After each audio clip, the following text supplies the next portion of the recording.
different as Detroit's team is, maybe it's not the same injury situation, but the Bucs are a different team psychologically, emotionally, mentally. They're ready to go. And Deja here in the chat. Shout out Woodward Sports Chat. Deja? Is James I think that's how you pronounce it. Deja. Oh, I haven't seen. Just continue. Is James Houston coming back? And I believe, in my brain, I truly believe James Houston's playing this Sunday. We'll know in 2 days at the latest. His 21-day IR window is up. He's got to either get put back on the roster or he has to get cut, and you don't have him. He's gone. He's going to get put back on the roster this week. It just depends on. He's been practicing for 3 weeks now. Like, he's been on the field practicing.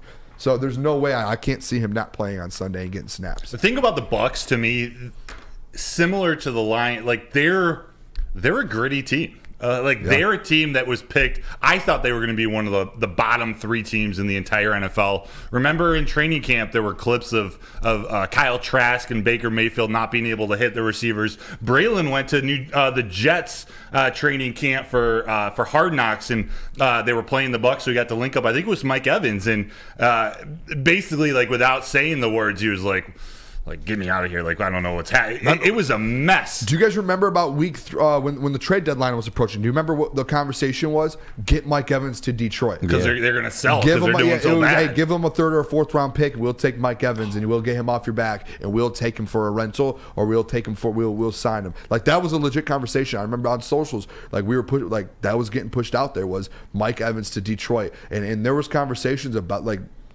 rumors saying that they were having the conversations, and now you're playing that, like, things change quick. And by the way, I made the comment to prove the point about the pieces missing about Craig Reynolds' 10 rushes for 15 yards being the leading rusher. But you remember, it's arguably, I can't believe I didn't think of this when we were talking about moments of the year, but remember Craig Reynolds' block on Amon-Ra St. Brown's catch over the middle? Bang! That was probably the block of the year in the NFL. Easily one of the best moments of the year. Got to shout out Craig Reynolds for that. And another one of the best moments on the year was also in this game when J-Mo returned early and Jared Goff was able to hit him deep. And everybody has seen the Dan Miller call in the press box from it, and it was just incredible in the booth. And that was the biggest play of this game. The score was 10-6 late in the 3rd quarter before that J-Mo bomb that kind of opened up the game where we ended up getting a 2-touchdown lead to beat this team.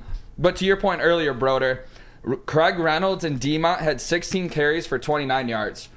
That's not happening again in this home game. You have your one and 2 running backs back. Exactly, and a healthy offensive line. So that's not happening twice. Yep, and that's the biggest key as well, is your offensive line. In the Woodward Sports Chat, Jeremy Anderson said Baker can't handle the heat in the kitchen. I do think that the way the defensive line has been playing in the last 3 weeks, Aiden Hutchinson, Aleem McNeil being back, potentially James Houston coming back, we've seen Baker in his career get shook up very quick. He is kind of like that Matthew Stafford, to where even if he does get hit and hurt, he's going to come back and kind of go through that adversity. But as soon as he does hit that and gets injured, and it happens a lot, that's when, like, how many times this year has he been taken out of the game and didn't play the second half? I think it's multiple times. Like in Green Bay, I think that happened to him. There was multiple times where he had to get taken out because he's just getting beat up.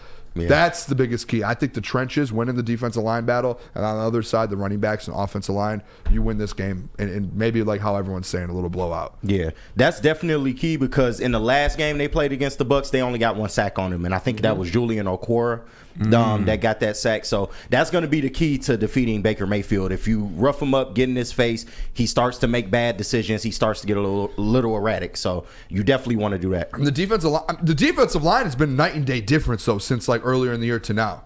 Like, night and day difference. I don't see how they don't get to Baker on Sunday. Yeah, they weren't, especially with the crowd behind them. Any safety blitzes. They weren't doing any of the stuff that Aaron Glenn's used in the last 4, 5, 6 games. It's 2 new teams. Can I make a prediction? Early week prediction. I'm going to hold you to it for the rest of your life. There will be a strip sack this week, either Aiden Hutchinson or it's going to be either Aiden Hutchinson or it will be one of those safeties. It will be C.J. Gardner-Johnson or Ife Melifonwu or Brian Branch. One of those guys are going to blitz like full speed, destroy Baker. He's going to drop the ball, fumble. Whether we recover it or not, I don't know, but there will be a sack fumble. Yeah, that will happen. I'm in my eyes, close my eyes, and everyone watching, close your eyes, just envision it real quick. Just Brian Branch or Iffy coming off the edge, just boom, boom.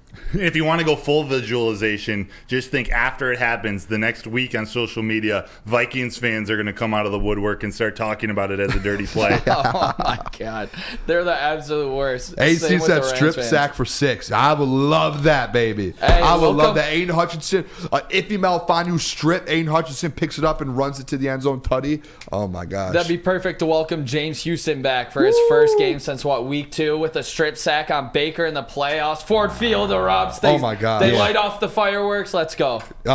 Day Juice in here said Houston 2 sacks. That was one thing we didn't get last week. We got sacks and stuff, but one thing we didn't get was a turnover. And I kept saying it was if the Lions get a turnover, they automatically win this game. It was just a back and forth. Whoever gets that turn. If the Lions get a turnover, you just don't get the extra possession. Ford Field. Like that's when the record gets broken for the decimals. Like that's when it gets broken. It's like a pick 6. Brian Branch or CJ Garner Johnson pick 6, that would write it right away, or a Hutch pick 6 or something. Oh my gosh.